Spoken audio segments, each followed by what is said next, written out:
Good morning students. आज अपन अपना chapter 4 start करेंगे। चैप्टर 4 है बिजनेस सर्विसेज। बिजनेस में सर्विसेज का क्या इंपॉर्टेंस होता है, बिजनेस सर्विसेज क्या होती है, ठीक है। तो पहले हम डेफिनेशन से देखते हैं।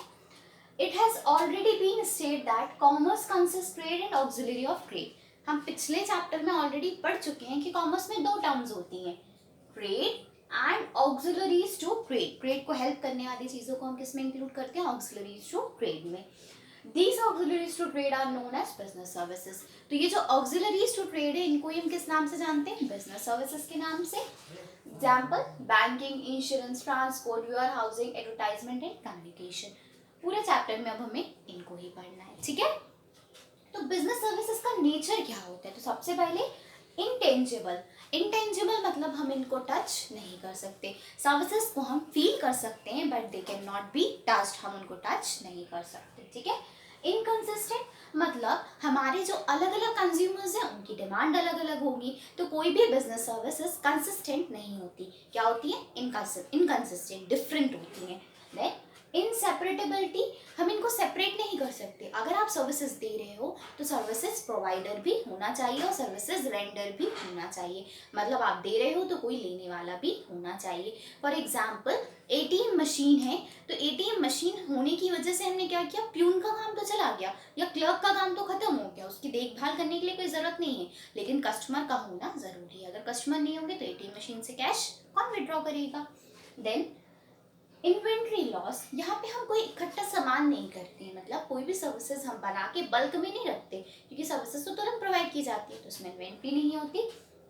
इन्वॉल्वमेंट, हर एक्टिविटी का इन्वॉल्वमेंट होना ज़रूरी है। मतलब अगर कोई आपस में इंटरेक्शन नहीं करेगा तो सर्विसेज नहीं दी जा सकती। फॉर एग्जाम्पल अगर डॉक्टर के पास पेशेंट्स नहीं जाएंगे तो क्या डॉक्टर भी सर्विसेज दे सकता है, no, it can not be possible. Okay, आगे देखते हैं टाइप ऑफ सर्विसेज। सर्विसेज के टाइप क्या होते हैं, तो सबसे पहले सोशल सर्विसेज, समाज सेवा, जैसे एनजीओज खोल लिए आपने, वो होगी सोशल सर्विसेज, जिनका हमारा मेन उद्देश्य होता है सोसाइटी वेलफेयर के लिए, प्रॉफिट मोटिव हमारा उद्देश्य नहीं होता है। Then personal services, personal services आपने रेस्टोरेंट खोल लिया, टूरिज्म दे रहे हैं, मतलब पर्सनली आप किसी को सर्विसेज दे रहे हो, पर्सनल सर्विसेज आ जाती हैं। बिजनेस सर्विसेज किसका काम आता है, जो बिजनेस में हेल्प करे, जैसे कि बैंक हो गया, इंश्योरेंस हो गया, ये हो जाती है बैंकिंग सर्विसेज। ओके, अब बैंक क्या होता है ना, बैंक पता होना चाहिए। तो जनरली हम सब जानते हैं बैंक क्या होता है, जहाँ पे हम जाके अपना कैश डिपॉजिट कर सकते हैं, वो बैंक होता है। तो एक टर्म में देखते हैं, no country can be commercial industrial progress without a well organised banking system. कोई भी कंट्री कमर्शियल इंडस्ट्रियल प्रोग्रेस नहीं कर सकती जब तक उसके यहाँ पे एक अच्छा बैंकिंग सिस्टम ना हो। Bank encourages the habit of saving among the public. Bank की वजह से हमारी पब्लिक के बीच में कौन सी हैबिट बढ़ती है कि आपको सेविंग करनी है। It collects deposit from the public, ये पब्लिक से डिपॉजिट कलेक्ट करती है। And supplies credit them facilitating exchange, और फिर उसको क्या करती है, आगे जिनको जरूरत है उनको सप्लाई करती है। देखो एक बहुत कॉमन सी बात है, मैंने बैंक में कैश जमा किया, आपने किया, हम सब ने कैश जमा किया, हम सब ने कैश डिपॉजिट कर दिया, तो क्या बैंक हमारे पैसे को संभाल के रखे रहता है, उसका कोई उपयोग नहीं करता जब तक हम ना निकालें, नहीं। बैंक उस कैश को क्या करता है, जिनको जरूरत है, जो उसके पास लोन लेने के लिए आए हैं उनको प्रोवाइड कर देता है। इसी तरीके से वो मनी को सर्कुलेट करता रहता है, फैसिलिटेट करता रहता है, ठीक है। अब बैंक दो तरीके होते हैं, कमर्शियल बैंक और रिजर्व बैंक। तो देखो रिजर्व बैंक होता है आरबीआई ऑफ इंडिया, एक ही होता है, और ये बैंकों का भी बैंक होता है, मतलब father of all the bank. तो रिजर्व बैंक से हम डील नहीं कर सकते, आम आदमी डील नहीं कर सकता। रिजर्व बैंक से कौन डील करता है, कमर्शियल बैंक्स। तो अब हम यहाँ पे क्या पढ़ेंगे, कमर्शियल बैंक। कमर्शियल बैंक के फंक्शंस क्या होते हैं, दो तरीके के फंक्शंस होते हैं, प्राइमरी एंड सेकेंडरी। तो पहले प्राइमरी फंक्शन देखेंगे, फिर सेकेंडरी फंक्शन, ठीक है। प्राइमरी फंक्शन क्या होता है, तो सबसे पहला फंक्शन है एक्सेप्टिंग डिपॉजिट्स, हम जो डिपॉजिट्स कर रहे हैं उनको एक्सेप्ट करना। तो एक्सेप्टिंग डिपॉजिट्स में पहला क्या हो गया, fixed account, fixed deposit account. आप जैसे मैं बैंक होल्डर हूँ, मेरे पास अकाउंट है बैंक में, तो मेरा अकाउंट फिक्स्ड डिपॉजिट है। तो फिक्स्ड डिपॉजिट अकाउंट क्या होता है, एक फिक्स टाइम के लिए, एक समय सीमा के लिए जो हम अकाउंट बनाते हैं, जैसे एफडीज करते हैं, और इसका रेट ऑफ इंटरेस्ट क्या होता है, हाई होता है बाकी सारे अकाउंट्स के कंपैरिजन में, ठीक है। ये फिक्स टाइम के लिए ही बनता है, ठीक है। इसमें जो डिपॉजिट किया वो बार बार हम निकाल नहीं सकते। दूसरा करंट डिपॉजिट अकाउंट, जो जनरली हम सब चलाते हैं, इसमें कोई भी इंटरेस्ट नहीं मिलता, और ये कौन करता है, बिजनेसमैन ओपन करते हैं, कैश डाला और फटाफट अगर जरूरत है तो वापस भी निकाल लिया, उसको बोलते हैं current account. Saving deposit account क्या कहलाता है? आप छोटी छोटी सेविंग्स उसमें करते जा रहे हो, इसमें इंटरेस्ट तो मिलता है लेकिन फिक्स डिपॉजिट से कम मिलता है, ठीक है। हम चाहें तो वो सेविंग्स निकाल भी सकते हो, फिर और ऐड करके वापस डिपॉजिट भी कर सकते हैं।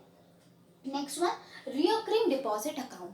देखो रिकरिंग डिपॉजिट अकाउंट ये होता है कि हमने फिक्स टाइम के लिए उसमें कुछ अमाउंट डिपॉजिट कर दिया। मैंने एक निश्चित समय बना लिया कि मैं हर महीने 100 रुपए डिपॉजिट करूंगी, और फिर जब ये हमारा टाइम खत्म हो जाएगा इस डिपॉजिट का, मतलब इस अकाउंट की मैच्योरिटी हो जाएगी, तो पूरे अमाउंट पे हमें इंटरेस्ट मिलेगा। रिकरिंग मतलब बार बार डिपॉजिट करना, उस अकाउंट को बोलते हैं हम रिकरिंग डिपॉजिट अकाउंट। ओके, आगे देखते हैं लीडिंग मनी। ये क्या हो गया? Second.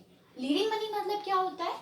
With the help of money collected through various types of deposits. हमने क्या किया है? मनी कलेक्ट किया है अलग अलग तरीके की डिपॉजिट से। कमर्शियल बैंक्स लेंड फाइनेंस, और फिर कमर्शियल बैंक क्या करेगा? फाइनेंस दे देता है किसको? बिजनेस को, फार्मर्स को या अदर्स जिनको जरूरत है पैसे की। कमर्शियल बैंक ने क्या किया? सबके डिपॉजिट से पैसे कलेक्ट किए और फिर उसको जिनको जरूरत है उनको फाइनेंस कर दिया, लोन दे दिया, ठीक है। तो लोन, पहला तो टर्म लोन होता है। टर्म लोन क्या होता है? फिक्स पीरियड के लिए लोन दिया है आपने मशीनरी परचेज करने के लिए। आप इसमें क्या होता है? इंस्टॉलमेंट में हमें लोन निश्चित समय में पे ऑफ करना पड़ता है। जैसे हाउसिंग लोन ले लिया और हमें हर महीने की इंस्टॉलमेंट ईएमआई बन गई, हमें वो पे करनी पड़ती है। Next one, bank overdraft. Bank overdraft देखो क्या होता है? जैसे मैंने 1 लाख का चेक दिया, मैंने चेक कितने का दिया? 1 लाख रुपीज का, लेकिन मेरे अकाउंट में कितने थे? सिर्फ 90,000। कितने कम पड़ रहे हैं? 10,000।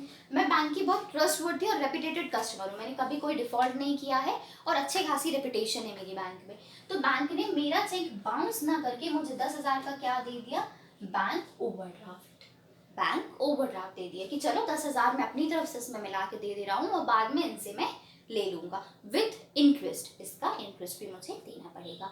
तो सबसे पहली बात क्या हो गई? बैंक ओवरड्राफ्ट हर किसी को नहीं मिलता, उन्हीं कस्टमर्स को मिलता है जिनकी ट्रस्टवर्थी रिलेशन हो बैंक्स के साथ, ठीक है। आगे देखते हैं, withdraw more money than deposited in this account. Bank overdraft क्या कहलाता है? जितना आपने अमाउंट डिपॉजिट किया उससे ज्यादा आपने निकाल लिया, ये होता है बैंक ओवरड्राफ्ट, ठीक है। कैश क्रेडिट क्या कहलाता है? Bank advances cash loan up to the specified limit against current asset and the other securities. Cash credit मतलब हमने कुछ मॉर्गेज किया, कुछ सिक्योरिटीज बैंक में रखी और बदले में हमें क्या मिला? उस हद तक लोन मिला। देखो हमेशा याद रखना, बैंक एक मार्जिन बना के चलता है। जैसे आपने 1 लाख रुपए का मॉर्गेज किया तो बैंक आपको पूरा 1 लाख का लोन नहीं देगा, कैश नहीं देगा, बैंक उससे थोड़ा कम देगा, उसको मार्जिन बना के चलता है, ज्यादा तो कभी देगा ही नहीं, जितना देगा कम ही देगा, ठीक है। अब यहाँ पे बोला है डिस्काउंटिंग ऑफ बिल एक्सचेंज, एक और फंक्शन है इसका, discounting of bill exchange.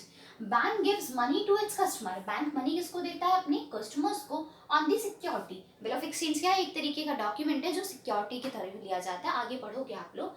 Of a bill of exchange before the expiry, expiry के पहले हम बैंक में जाके कैश कर सकते हैं। देखो इसके लिए बिल ऑफ एक्सचेंज समझने के एग्जाम्पल लेते हैं। मुझे किसी से पैसे लेने थे, उसके पास कैश नहीं था, उसने कहा मैं आपको 3 महीने बाद दूंगा। कितने मंथ बाद? 3 मंथ बाद। तो मैंने उससे 10,000 का क्या ले लिया? Bill of exchange. और कितना टाइम दे दिया मैंने उसको? 3 मंथ्स। लेकिन मुझे 2 मंथ्स बाद ही पैसों की क्या हो गई? नीड हो गई, मुझे क्या चाहिए थे? पैसे। तो अब मैं उसके पास तो जा नहीं सकती क्योंकि मैंने उसको तो टाइम दिया था, उसने 3 मंथ का मुझे एक नोट लिख के साइन करके दे दिया कि मैं 3 महीने बाद आपको पैसे दूंगा।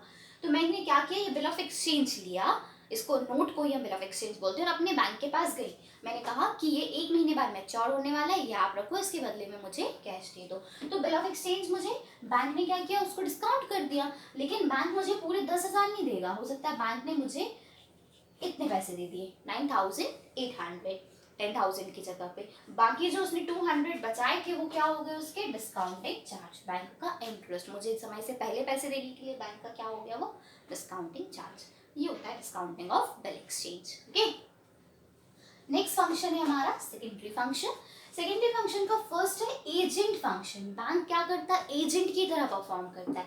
देखो जैसे मुझे इलेक्ट्रिसिटी बिल भरना है, फोन बिल भरना है, टीवी बिल भरना है, गैस बिल भरना है, वॉट एवर जितने भी तरीके के बिल है, मैं पहले से बैंक में उसको एस्टिमेट कर दूं, उनको इन्फॉर्म कर दूं, तो मेरे सारे बिल मेरे बिहाफ पे कौन पे कर देता है? बैंक। तो मेरे बिहाफ पे काम किसने किया? बैंक ने। तो मेरे लिए बैंक क्या हो गया? ऐसा एजेंट। तो उसके ही फंक्शंस हम यहाँ देखते हैं। तो सबसे पहले बिल ऑफ एक्सचेंज कलेक्ट करता है, प्रॉमिसरी नोट कलेक्ट करता है और चेक्स कलेक्ट करता है। Next one, collecting dividend and interest. अगर मैंने कोई शेयर्स खरीदे हैं, डिबेंचर्स खरीदे हैं, तो डिविडेंड और इंटरेस्ट भी कलेक्ट करता है।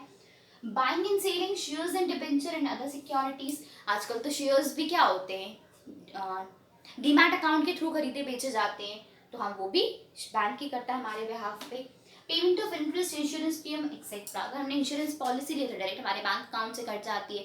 किसी को इंटरेस्ट देना है वो भी हमारे बैंक अकाउंट से कट जाता है। ईएमआई भी हमारे बैंक अकाउंट से कट जाती है, तो हमारे बिहाफ पे पेमेंट भी कौन करता है, bank. Acting as an agent of representative while dealing with other bank and financial institution। किसी दूसरे बैंक से या फाइनेंशियल इंस्टीट्यूशन से डील करते समय वो हमारे लिए क्या बनता है, हमारा रिप्रेजेंटेटिव बन के काम करता है, ठीक है। Transferring funds from one branch to another and from one place to another. एक ब्रांच से दूसरी ब्रांच पे, जैसे मैंने सागर में कैश, मेरा बैंक अकाउंट सागर में, लेकिन मैं कहीं भी जाके कैश निकाल सकती हूँ, तो वो कैश किसने ट्रांसफर किया, बैंक ने, मेरे बिहाफ पे। तो ये हो गए हमारे सेकेंडरी फंक्शन। सेकेंडरी फंक्शन का फर्स्ट फंक्शन था एजेंट फंक्शन, सेकेंड है हमारा जनरल यूटिलिटी फंक्शन। क्या है हमारा, जनरल यूटिलिटी फंक्शन। तो सबसे पहले तो हमें लॉकर्स देते हैं, जनरली क्या देता है, लॉकर और सेफ्स देते हैं अपने कस्टमर्स को, ताकि वो अपनी ज्वेलरी और वैल्यूबल्स जो सामान है उनके पास उसको सेफ रख सकें। Supplying various types of trade information and useful of customers. हमें आजकल शेयर्स, डिबेंचर, म्यूचुअल फंड्स की इन्फॉर्मेशन भी कहाँ से मिलती है, बैंक से प्रोवाइड हो जाती है। Underwriting issue of shares and debenture. अगर कोई कंपनी शेयर्स को इशू करना चाहती है तो भी बैंक उनको बहुत हेल्प करता है, अंडरराइट करता है, मतलब उनकी हेल्प करता है शेयर इशू करने में।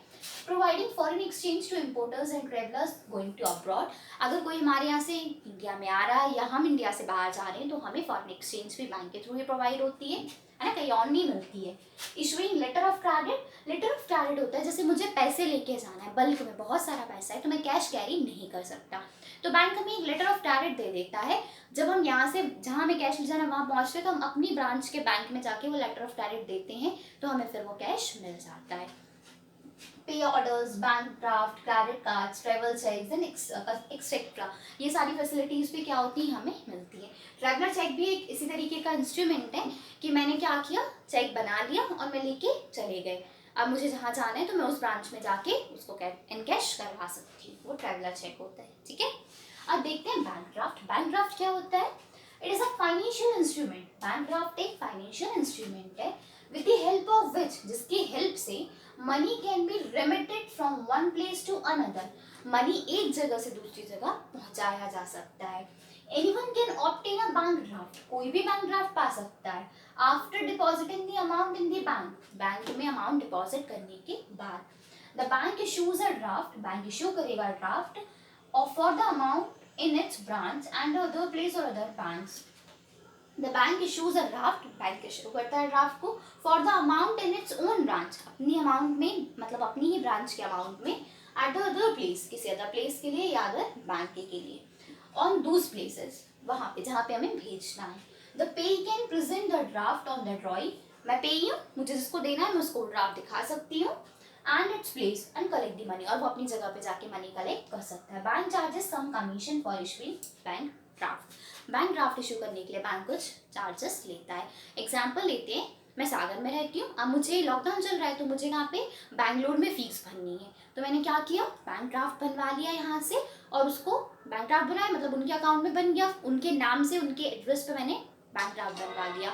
अब वो बैंक ड्राफ्ट बन गया, अब मुझे उनको फीस देनी है, तो अब मैं जब वहाँ पे जाऊँगी तो मैंने डीडी क्या किया, उसको डीडी बोलते हैं, बैंक ड्राफ्ट, डिमांड ड्राफ्ट या बैंक ड्राफ्ट, मैंने वो ड्राफ्ट उनको प्रेजेंट किया, तो वो ड्राफ्ट लेके अपने बैंक में जाएंगे और उसको शो करेंगे और उससे कैश ले सकते हैं। इसके बदले मुझे थोड़ा सा एक्स्ट्रा चार्जेस देने पड़ते हैं, ठीक है। बैंकर्स चेक और पे ऑर्डर क्या होता है, it is almost like a bank draft, ये लगभग बैंक ड्राफ्ट जैसा ही होता है। It refers to that bank draft, ऐसा bank draft which is payable within a town, जो पेबल क्या है, विद इन अ टाउन, अपने ही टाउन में पेबल है, कहीं और जाके आप पे नहीं कर सकते। In other words, bank issue pay order for local purpose, bank issue करता है पे ऑर्डर सिर्फ लोकल पर्पस के लिए, और bank draft for out station, and issue bank draft for out station transaction. और बैंक ड्राफ्ट किसके लिए होता है, आउट स्टेशन ट्रांजेक्शन के लिए भी होता है, लेकिन बैंकर्स चेक अपने ही टाउन के लिए होते हैं, ठीक है। इसके बाद हम इंश्योरेंस पढ़ेंगे और ई बैंकिंग पढ़ेंगे, ठीक है। Have a good day.